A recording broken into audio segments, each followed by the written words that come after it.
네, 시간이 되었으므로 11월 교무회의를 시작하겠습니다. 시작하기에 앞서서 우리가 오늘도 지식 공유 세미나 연사를 모셨는데요. 오늘은 심리학과에 주겸지고 계시는 진주희 교수님을 모시고 치매 신경 심리평가 AI 시대를 맞이하다는 주제로 듣겠습니다. 우리 교수님은 지난 9월에 우리 대학에 오셨습니다.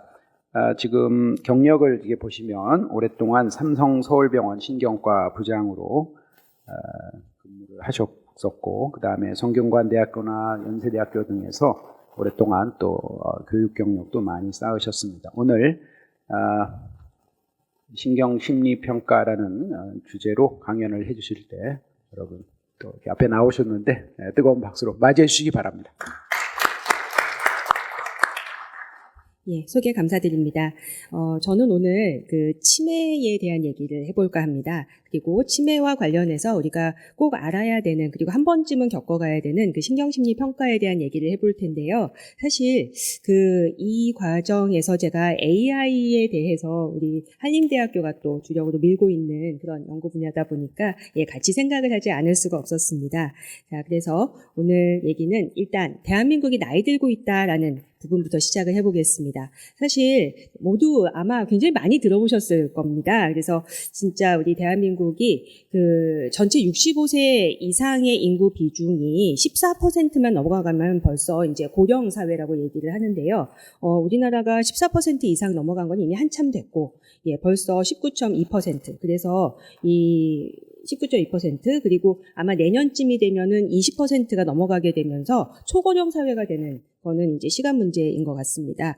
근데 이게 문제는 점차 가속화되고 있다는 겁니다. 굉장히 빠른 속도로 늘어나고 있고 전 세계적으로 유례를 찾아볼 수 없을 정도로 노화가 빨리 진행이 되고 있는 나라가 이제 우리나라라고 알고 있고, 그리고 그렇다 보니까 이제 출산에 대해서도 정책이 굉장히 많이 되고 있죠.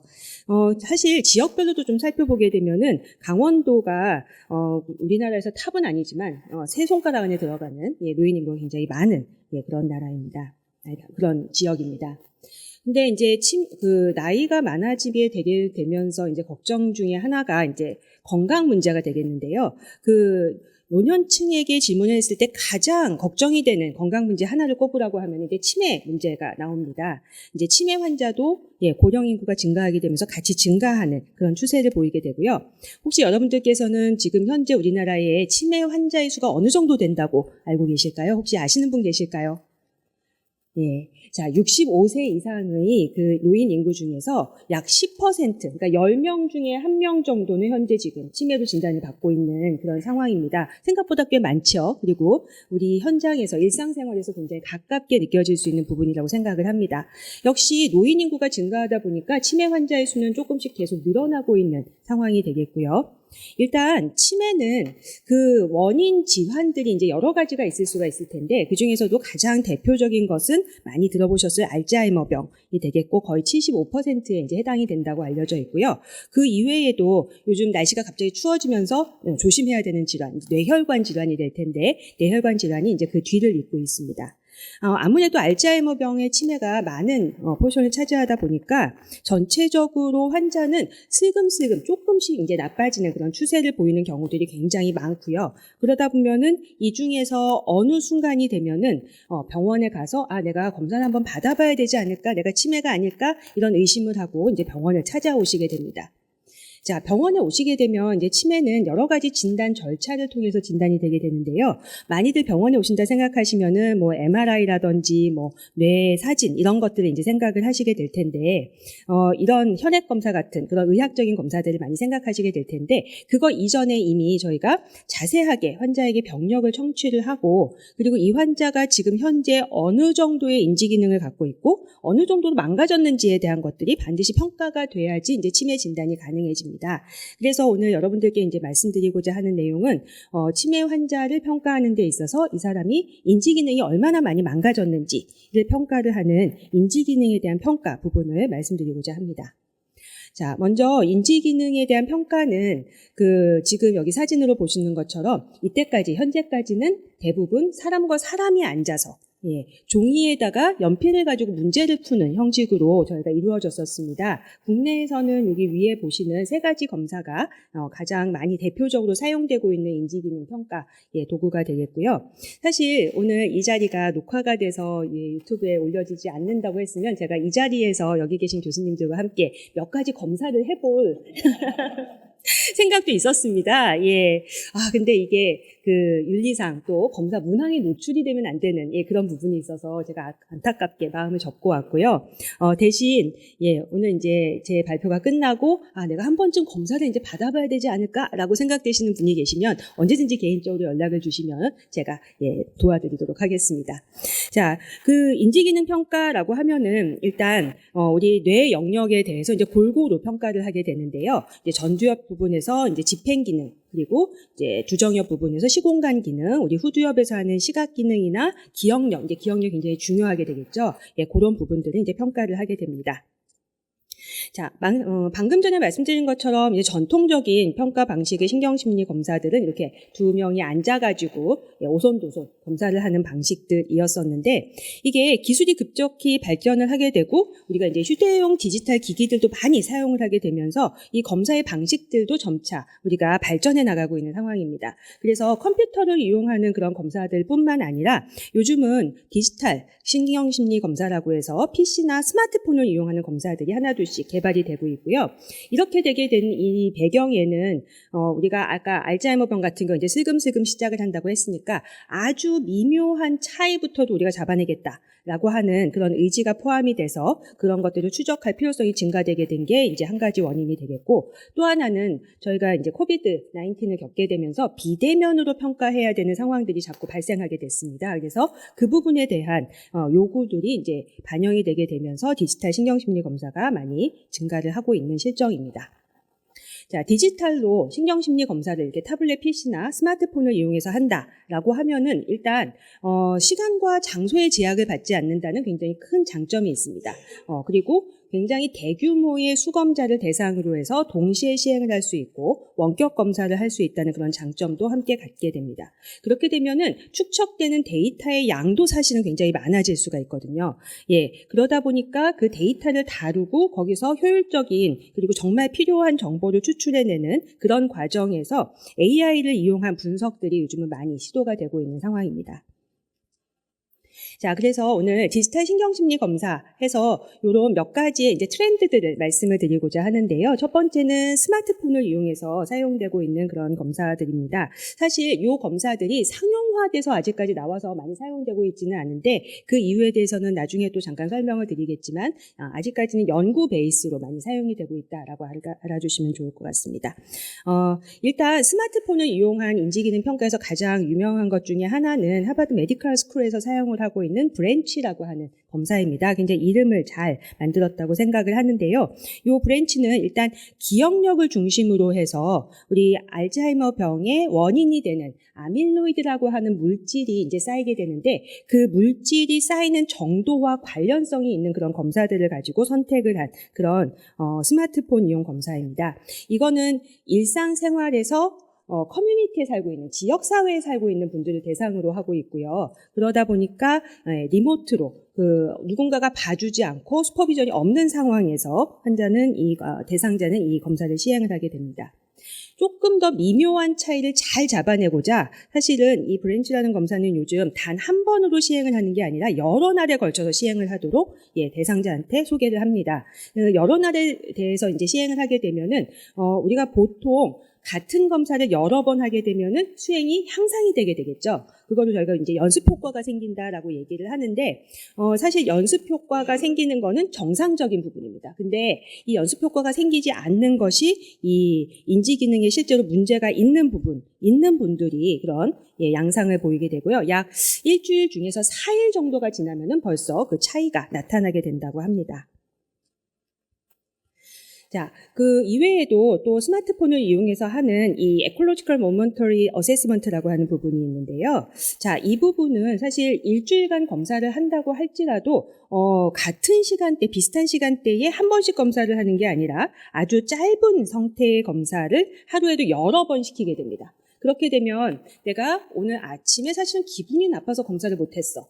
예, 이런 식의 핑계는 이제 될 수가 없겠고, 어제 밤에 잠을 잘 못 잤어. 오늘 기분이 안 좋았어. 예, 이런 식의 상황적인 변인들을 피하면서 예, 사람의 인지 기능에 대해서 보다 일상생활에서 나타나는 양상을 그대로 평가를 할 수 있는 예, 그런 정보들을 줄 수가 있습니다. 자, 그 이외에도 우리가 사용하고 있는 스마트폰이나 웨어러블 디바이스 같은 예, 이런 것들을 사용해서 인지 기능을 평가하는 예, 그런 양상들이 요즘은 또 많이 소개가 되고 있는데요. 사실 이제는 이런 부분들이 아마 나중에 주력 평가 방법으로 자리 잡게 되지 않을까 싶습니다. 이를 통해 가지고 사실 우리가 이제 키보드를 터치를 하기도 되고, 뭐 예를 들어서 GPS를 사용하시게 되기도 하고, 내비게이션을 사용하시게 되기도 하는데요. 거기서 우리가 사용할 때 나타나는 에러들 혹은 뭐 문제들, 조금씩 달라지는 변화들, 이제 이런 것들을 예, 인지 기능과 관련을 해서 평가들을 하고 있습니다. 그 중에 한 예가 그 우리가 익스플로러라고 하는 이제 여기서 이제 독일 그룹에서 만든 이제 스마트폰의 앱인데요. 이 앱을 사용해서 길 찾기를 시키는 겁니다. 여러분들께서도 이제 한 번쯤은 다 내비게이션 사용해서 어딘가를 가보신 그런 경험들이 있으실 거라고 생각을 하는데요. 이걸 사용할 때 어떤 문제를 보이면은 이제 이 사람들이 뭔가 이상이 있다라고 디텍션이 될 것인가 하는 거를 연구를 하는 거죠. 그래서 이 연구에서는 이 스마트폰을 사용하고 이 앱을 보면서 찾아가다가 멈춰 서서 생각을 하고 두리번거리는 시간이 많을수록 예, 그런 것들이 조금씩 늘어날수록 예, 실제로 조금이라도 인지 기능에 장애가 있는 사람일 수 있겠다라고 디텍션을 하고 있습니다. 자, 이런 연구들은 사실 일반적인 신경심리 검사로 예, 잡히지 않았던 인지 기능의 문제들을 예, 잡아주는 그런 검사라고 볼 수가 있겠습니다. 또 하나는 보이스, 그러니까 음성에 이용한 그런 바이오 마커들을 사용하는 연구들인데요. 사실 이런 연구를 수행하기 위해서는 굉장히 큰 언어 정보가 포함이 되어 있는 그런 그 말뭉치가 필요하게 되는데, 이거를 이제 프레밍엄 하트 스타디라고 하는 곳에서는 이제 신경심리 검사를 하는 동안에 환자가 보였던 모든 음성 정보들을 다 녹음을 했습니다. 그래서 그 정보를 대상으로 해서 AI를 이용해서 음성 정보를 오토매틱하게 잘라내고, 그래서 그 정보를 활용을 해가지고 인지 기능이 있는 사람들을 오토매틱하게 예, 그거를 예측해 줄 수 있는 그런 모델을 만들고 있어서 앞으로도 이게 많이 한국에서는 활용이 될 수 있을 거라고 생각하는데, 이게 사실은 한국어와 영어의 차이도 있어가지고 그 부분에 있어서는 약간의 허들이 있기는 합니다. 자, 이처럼 이제 신경심리 평가와 AI를 접목한 그런 연구들이 하나둘씩 늘어나기 시작을 하면서 이제 이거에 대한 시스테매틱 리뷰도 나오고 있는 상태인데요. 이 연구들을 이제 조금씩 이제 분류를 해볼 것 같으면은, 첫째는 신경심리 평가와 그 여러 가지 임상 정보들, 병원에서 환자가 보여줬던 이런 정보들을 다 같이 AI에 적용을 시켜서 예측 모델을 만드는 예, 그런 연구들이 굉장히 많이 등장을 하고 있고, 또 하나는 신경심리 검사가 있었을 때 그거를 조금 더 정확하게 하기 위해서 다양한 정보들을 측정할 수 있도록 AI를 통해서 그 성능을 향상시키는 예, 그런 검사들도 많이 마련이 되고 있습니다. 또 하나 이제 VR을 이용한 그런 검사들 같은 경우에는 일상생활에서 내가 문제가 있는 것들을 굉장히 예, 잘 잡아내 줄 수 있는 그런 부분이 될 수 있어서 활용도가 높다고 할 수가 있겠습니다. 자, 사실 신경심리 검사를 디지털화하고 AI를 해서 가장 먼저 그 상업화해서 사용하고 있는 검사가 이 디지털 클락 드로잉 테스트가 되겠는데요. 시계 그리기 검사라고 해서 일반적으로 굉장히 많이 사용하는 검사 중에 하나입니다. 여러분들께서도 이제 시계를 한번 생각을 해보시면 어떻게 그려야겠다라는 것들 이제 마음속으로 떠오르실 텐데요. 이게 일반적으로 종이에 펜으로 이제 그리던 거를 디지털 펜을 사용해서 타블렛 PC에 그리게 되면 그리는 속도, 그리는 방향, 그리는 순서, 그리고 내가 심지어는 어떤 펜을 타블렛에 대고 있을 때 아니면 떼고 있을 때 예, 이런 것까지도 다 측정이 가능하게 됩니다. 그래서 내가 생각하는 시간, 실제로 행동으로 옮기는 시간, 그리고 그 행동을 옮길 때 다음 행동을 어떻게 할 건지를 예측하는 시간, 이런 것까지도 다 계산이 가능할 정도로 매우 세밀한 평가가 가능해집니다. 자, 사실 이 부분이 이제 신경심리 검사를 만드는 제 입장에서는 디지털화되고 AI가 발전되는 이 시대에서 이제 기대를 할 수 있는 부분이 된다고 생각을 합니다. 사실 이제 이거는 이제 외국에서 계속 개발되었던 검사들이지만 이제 한국에서도 슬슬 이제 이런 검사들이 개발되고 적용이 되고자 많이 노력을 하고 있는데요. 제가 삼성 서울병원에 근무를 하면서 이제 산자부 과제를 통해서 만들었던 검사들인데 지금은 블브레인이라고 하는 회사를 통해서 얘가 이제 그 상업화되고자 하고 있는 지금 상황입니다. CST라고 처음에 불렸었는데 앞에 서울자를 불려서 서울 CST라고 부르고 있고요.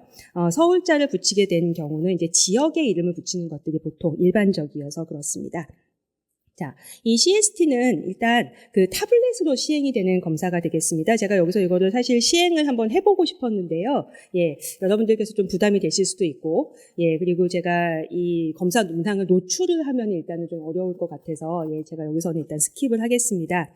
자, 근데 지금 보시면은, 우리가 앞에서 봤던 검사들은 어떤 한 가지 인지 영역, 뭐 기억력이면 기억력 이렇게 평가를 하는 거였다면 CST 같은 경우에는 이제 여러 가지 다양한 인지 기능들을 이제 평가를 할 수 있게 되는 검사가 되겠고요.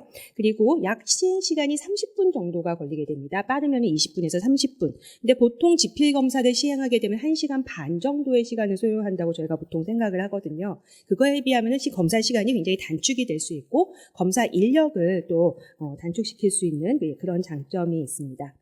일단 검증은 된 상태여서 타당도, 신뢰도 그리고 정상인에 대한 규정까지도 마련이 되어 있고요. 실제 뇌의 그 피질의 두께 하고도 관련성이 있는 것으로 확인이 된 검사이고, 그리고 기존에 나왔던 신경심리 검사들로 인해서 이제 구분이 됐던 환자 그룹들이 이 CST를 통해서도 잘 구분이 된다라고 하는 그런 연구 결과도 이미 퍼블리시가 된 바 있습니다.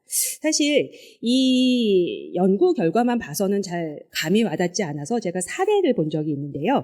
일단 82세 여성 환자분이시고요. 이분은 10년 동안 이제 MRI를 이렇게 찍으셨는데 보면은 그렇게 크게 변화가 뭐 있는 건 아니지만 이런 부분들을 이렇게 보면은 조금씩 위축이 되어 있구나라는 거를 이제 확인을 하실 수 있습니다. 10년의 세월이 지나면서 브레인이 조금씩 위축이 되어 있는 분. 그렇지만 아직까지 전반적인 인지 기능의 검사들을 볼 때에는 저희가 이 부분을 이제 정상이라고 이제 생각을 한다면은 거기서 많은 기능들은 아직 정상을 유지를 하고 있는 것을 알 수가 있는데요.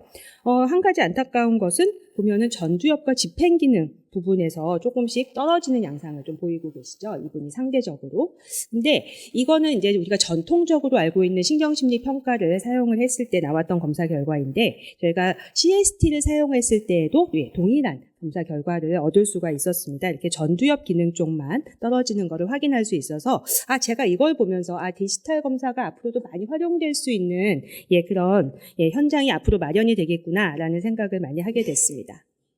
자, 일단 디지털 신경심리 평가에 대해서 신경심리학자 저 같은 사람들이 굉장히 싫어한다라고 하는 사람들의 의견이 있습니다. 실제로 제가 이걸 이제 만들다가 어떤 분이 저한테 너무 잘 만들지 말라라는 얘기를 하기도 하셨습니다. 왜냐하면 이게 너무 잘 만들어지면 나중에 사람이 할 일이 없어지는 거 아니냐.